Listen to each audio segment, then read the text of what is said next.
तलवार हाथ में थाम कर हदीसें पढ़ता और दुश्मन की आंखों में आंखें डालकर बात करना सीखता। उन्होंने कहा, गीदड़ की 100 साल की जिंदगी से शेर की एक दिन की जिंदगी बेहतर है।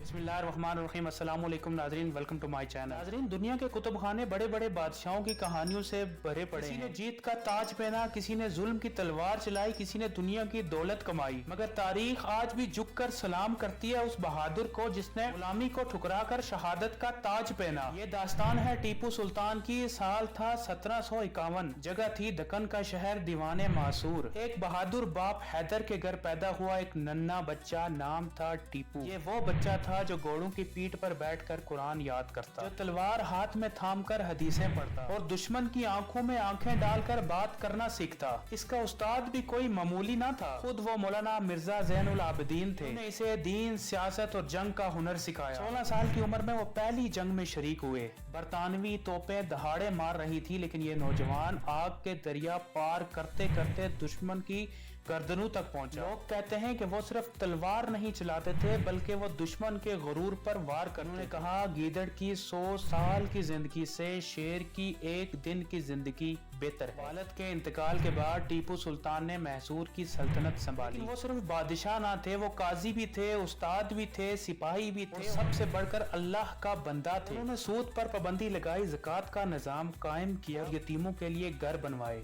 अदालतों में इंसाफ कायम किया, कुरान और हदीस के मुताबिक सल्तनत चलाई। हिंदू, मुसलमान और ईसाई सब इनके अदल से खुश थे। क्या आपको पता है कि बरतानिया को सबसे ज्यादा खतरा किससे था? टीपू सुल्तान से, क्योंकि वो ना झुकते थे ना बिकते थे। अंग्रेजों ने कई बार धोखे से हमला किया, लेकिन टीपू सुल्तान ने इनके बड़े बड़े जर्नल्स को शिकस्त दी। इन्होंने फ्रांस से दोस्ती की, तोपें बनवाई, बहरी जहाज तैयार किए और एक ऐसी ताकत बन गए जिससे लंदन का ताज कांपने लगा। बिलाखिर 4 मई 1799 बरतानवी फौज ने हजारों की तादाद में हमला किया। गद्दारों ने किले के दरवाजे खोल दिए। टीपू सुल्तान किला छोड़कर भागे नहीं।